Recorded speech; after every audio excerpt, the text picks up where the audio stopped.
It was one of the world's founding countries of slavery, having seen the likes of London, Liverpool, Glasgow and Bristol build the foundations of their cities on the profits of the trade. But all these years on, has anything changed?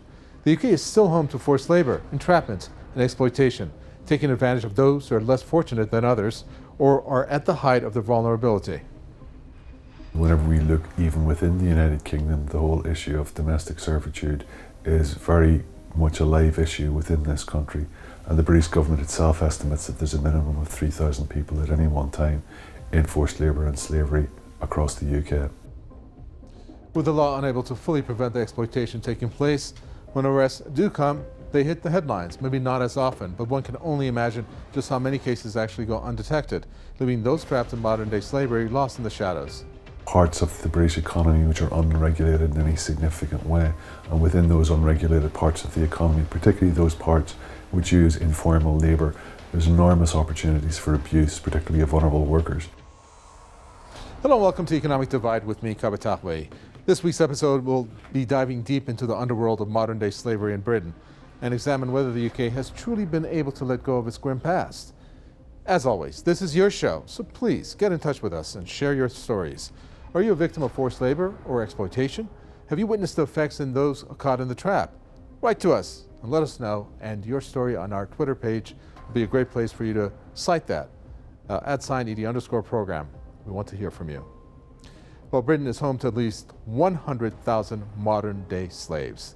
According to a survey, that is 10 times more than the official government figures care to acknowledge, with figures estimate that 90% of those caught in the slavery matrix go undetected.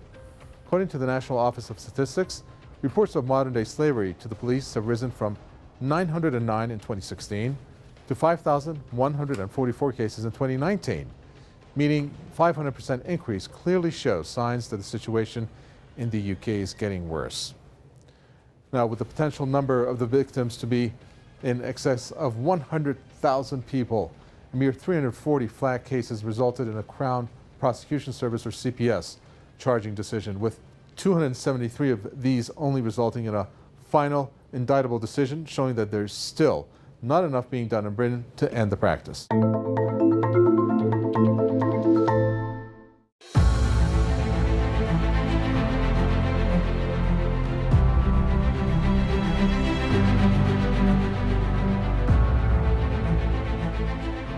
Britain has placed itself in a catch-22 situation by voting to leave the European Union.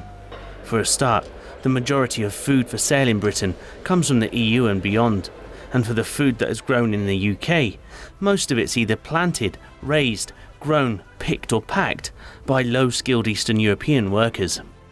It's hence this market that is most at risk from the use and exploitation of people trafficked into the position and forced to complete long working hours, living in poor conditions and being paid a pittance for their efforts.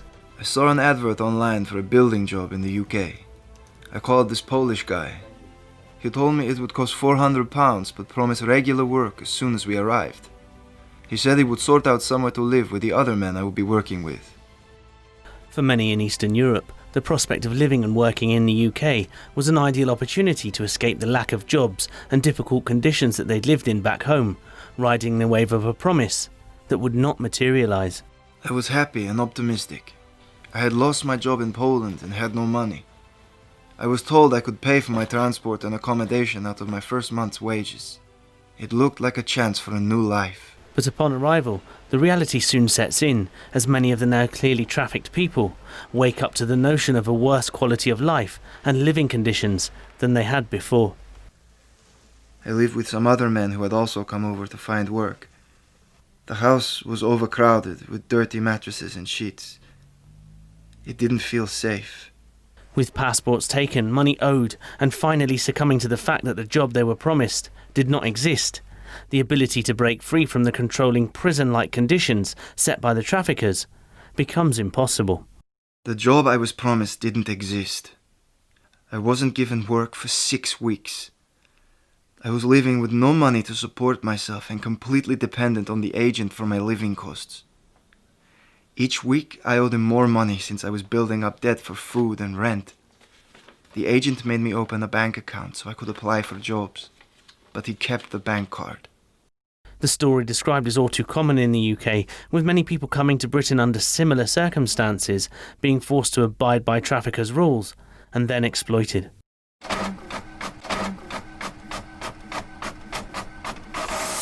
Whereas the true figures, as mentioned, are believed to be around 100,000 people in the UK, official figures are actually only at 10,000 people, if that's accurate, hence showing a clear disparity between reality and what the British government cares to admit. Of the numbers admitted by Whitehall, some 5,300 people are entangled in forced labour. Now, this can be in the form of construction workers, factory workers, fruit pickers, or other manual labour jobs, for example, car wash joints or restaurants. Now, government figures also put numbers of sexually exploited people to be roughly around 500 to 600. However, this is clearly a totally unrealistic number, with the true figure likely to be in the tens of thousands rather than the hundreds. Now, the remainder, according to the figures from the Office of National Statistics, makes up 200 to 300 each of criminal slavery, for example, drug runners and organized crime, and domestic servitude, which, again, just looking at the UK, is a clear underestimate of the true figures.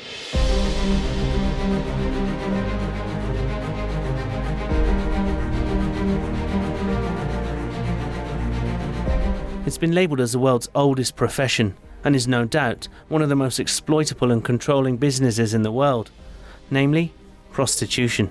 The UK is no exception when it comes to the rule, with many brothels and sex workers in the UK caught in very much the same trap as the fruit pickers, factory workers and construction workers forced into labour in the UK.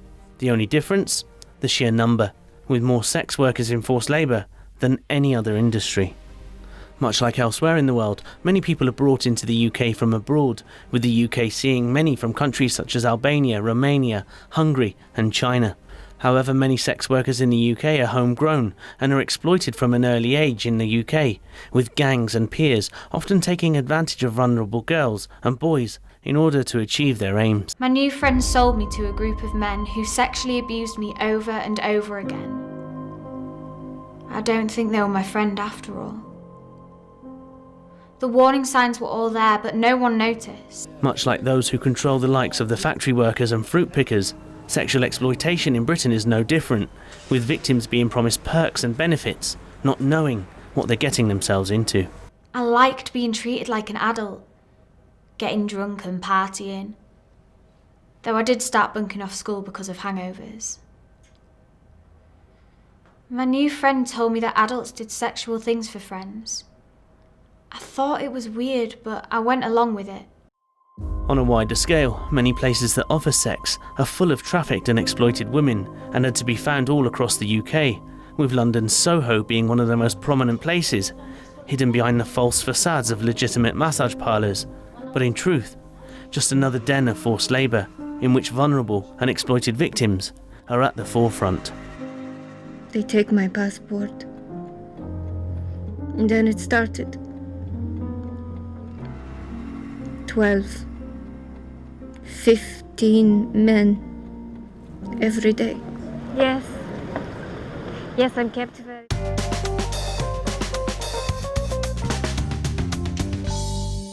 Joining me in the studio is Dr. Elisa Kidd, a postdoctoral researcher at the Wilberforce Institute from the University of Hull.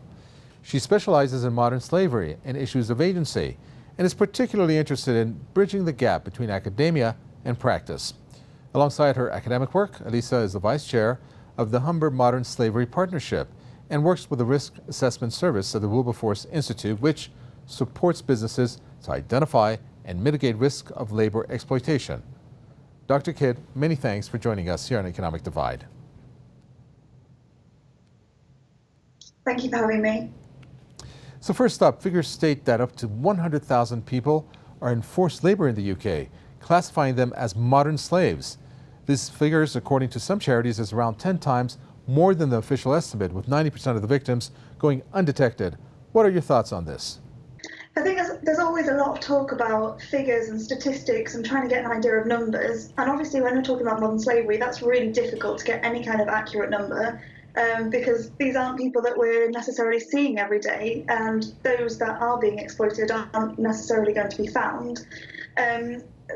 there's also statistics looking at how many people have been identified as victims. And in 2019, there were just over 10,000 people identified as potential victims, which means that a professional has identified that they fit those criteria for being defined as a victim of modern slavery. But for me, the fact is that people are being exploited, and whether anybody is being exploited, that's too many. So I try not to get too caught up in statistics, as difficult as that can be. Well, what kind of progress has Britain made in the fight against modern slavery? Has the Modern Slavery Act actually done enough to stop it? And are the police and local authorities given enough training in recognizing the signs of someone in this position? Okay, so the Modern Slavery Act came in 2015, and obviously it's a really important piece of legislation, and it really draws attention to the fact that the government is taking notice of the fact that this is a problem in the UK. Obviously, it's not a perfect piece of legislation, as no piece of legislation ever is, but it shows that people are sitting up and taking notice. Steps are being made towards increasing support for victims and increasing police responses. But when we look at the statistics of prosecutions, they're still really low, especially in relation to how many victims are being identified. And if we're talking about those statistics of hundreds of thousands, the proportion then of prosecutions is even smaller. So there's still so much work to be done. But when it comes to frontline practitioners, so people like police and local authorities, there's a real noticeable difference over the past few years of how much more interest has been taken in modern slavery. So looking at those statistics of people that have been identified as victims and referred into the national system for supporting them, those figures have increased exponentially. And that's not necessarily because there are more victims now than there were a few years ago, but because we're getting better at identifying those people, looking for them, talking to them, encouraging them to report themselves or seek help, knowing that they can trust authorities to help them. And finally, are there any particular sectors in which forced labor and modern-day slavery are more prominent? And if so, why are these roles in such high demand for trafficked people? And will there ever be a stop to this happening? I think that's a really interesting question, and especially as members of the public and consumers, we always want to know where our products are coming from and where our services are coming from, and we don't want to be spending any money on products that have been touched by forced labour or labour exploitation or modern slavery. And we often hear reports of car washes and nail bars in particular in the media, but I'm really keen to emphasise that that's not the main areas that we see it. They're not the only areas. And again, it is a really difficult crime because it can be in any area. So it's particularly low paid and low skilled work, but it really could be in any area of labour. So we're talking about things like agriculture, food processing and packing, takeaways, leaflet delivery, car washes, building works, construction, driveways. So unfortunately the list is endless, but there are areas of support. So there's the Modern Slavery Helpline if you have concerns or if you'd like a little bit more advice. Or obviously if someone's in immediate danger you should call 999. But there's also the non-emergency police line of 101 if you think that there is a situation in your local area that needs police involvement. All right then, many thanks to Dr. Alicia Kidd from the University of Hull. It's been great hearing your thoughts. Thanks for being with us today. Thank you. Okay, don't go away as we are about to take a short break, but we have plenty more coming up. We're joined by journalist and researcher Atifa Padidar, who will be talking about sexual exploitation in the UK, obviously. We're joined by Andrew Wallace, that is, from the charity Unseen UK. He's going to be telling us about how his organization is helping to fight modern-day slavery in the UK. Also look at a couple of life stories of those involved in modern-day slavery and how exactly they became involved. So stay right where you are. We'll be right back after this short message.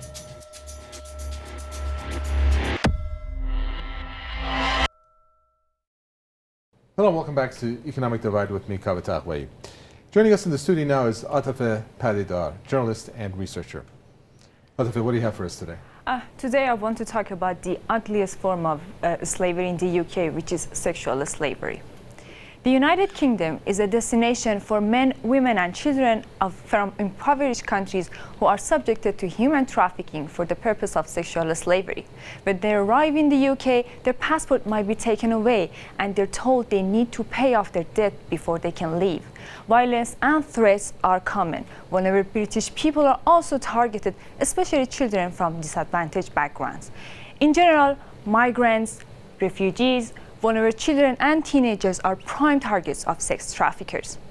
Because of its hidden nature, producing an accurate number of how many people have been subject to sex slavery in the UK is difficult. But in 2019, it was estimated that 13,000 people are living in such situation. UK officials said that the actual number is likely to be double the estimation. And one thing is for sure, the number keeps rising each year. Sadly, this is a multinational billion-dollar industry that thrives on control and fear.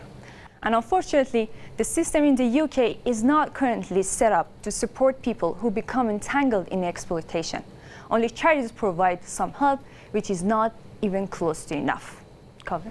Very well. Thank you very much for that. We appreciated some good stats over there. Padidar.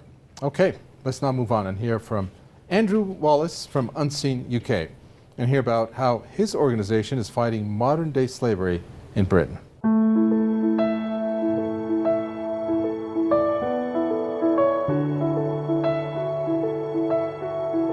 The fight is on to tackle modern-day slavery in the UK, with various charities aiming to help people who are either stuck in a position where they're working against their will, or for those people who are suspicious about an activity and want to report it.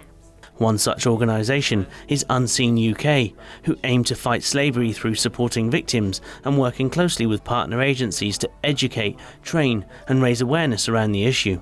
Here on Economic Divide, we spoke to Unseen CEO Andrew Wallace and asked him exactly how his organisation goes about this clearly challenging task. So we work with survivors, and that's part of our support strand. So within the UK we have what's called the National Referral Mechanism, so victims that are found in the UK are entitled to accommodation and support, and we're one of the providers of that support. So we do high-level needs accommodation and support services, and we also work with those victims that are within the community as well. We then, in terms of equipping, we work with all the frontline statutory agencies, be that police, border force, National Crime Agency, paramedics, etc., training them, making them aware of how victims present and what they need to do and recognise the indicators. And then we also work with businesses, helping them understand the issues of transparency in supply chains and how forced labour can creep into their businesses. We also asked Andrew as to what the main issues were in the UK when it comes to modern-day slavery.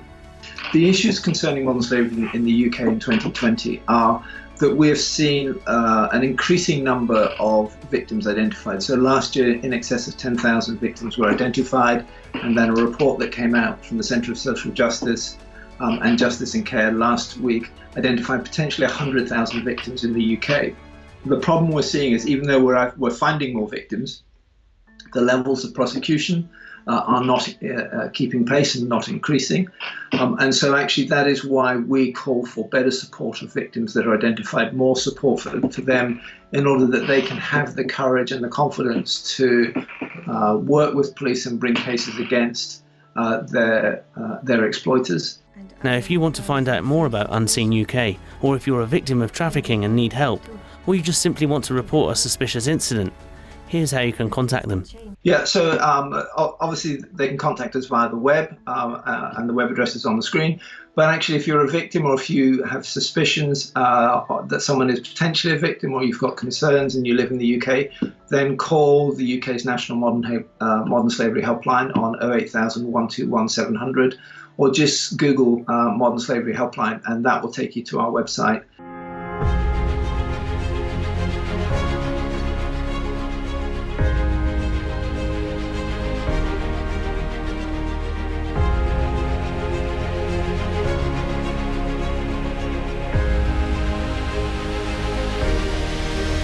Hello, welcome to our Info News section, where we take a look at headlines from around the world.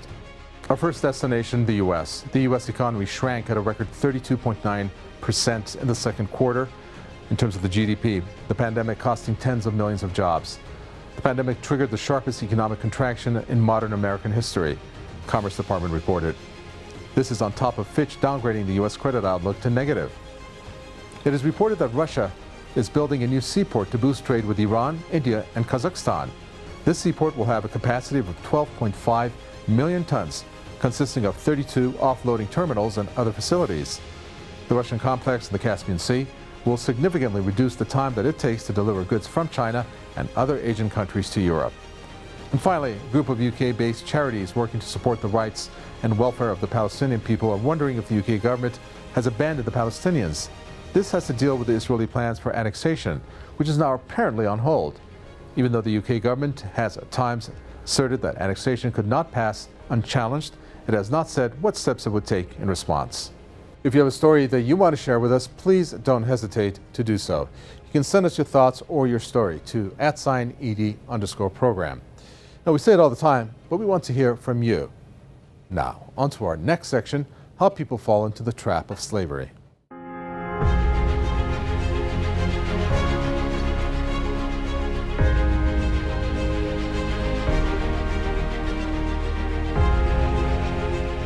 So how do people end up caught in a trap of being a modern-day slave? There are of course unlimited reasons to why people become vulnerable, be this through poverty, conflict, lack of opportunity, or many others. Poverty is no doubt one of the main factors that drive people to desperate situations, with many of the modern-day slaves in the UK believing that by coming to Britain to work, they can send money back home to their countries, A, to pay off the traffickers, and B, leaving some money for their families to bring them out of poverty. Siyempre, naisip ko pamilya ko. Ayaw ko na, siyempre na, pag naranasan mo na mga bata ka pa, yung naghirap ka na, siyempre ayaw ko na maranasan ng mga kapatid ko na yun. Kaya nangyari sa amin, minsan gabi hindi ka makakain, yun na hindi ko na ano, kasi naranasan ko nung bata pa ako.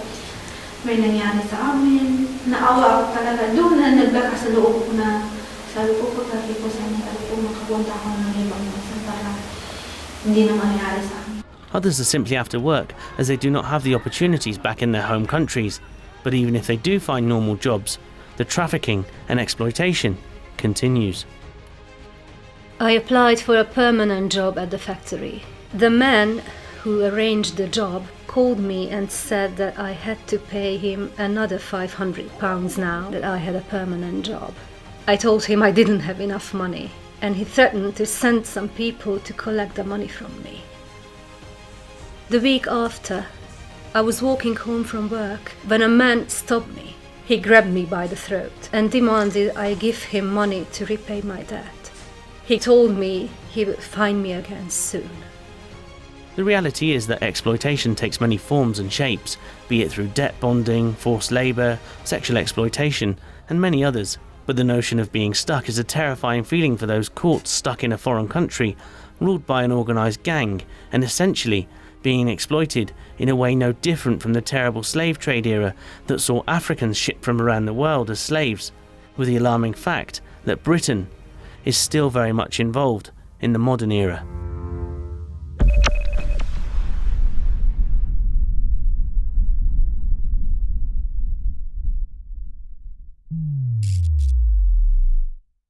The ugly face of slavery has not gone away from the UK, from its horrendous past of running the slave trade to the toppling of the Robert Colston statue in Bristol, to the reality of the modern-day slave trade in Britain. But the question is, why is such a trade still so prominent in the UK? The answer is simple. In fact, one of the first rules of economics, namely supply and demand. That's the answer. For as long as people want to buy the services and products produced and delivered by forced labor, the game will go on. Whereas there are many charities in Britain providing support to the victims of trafficking and forced labor, the convictions against those running the operations are clearly not enough to either put a stop to the crime nor to deter those from doing it. Don't forget, we want to hear from you. So make sure you check out our Twitter page by visiting us using the marker @ED_program.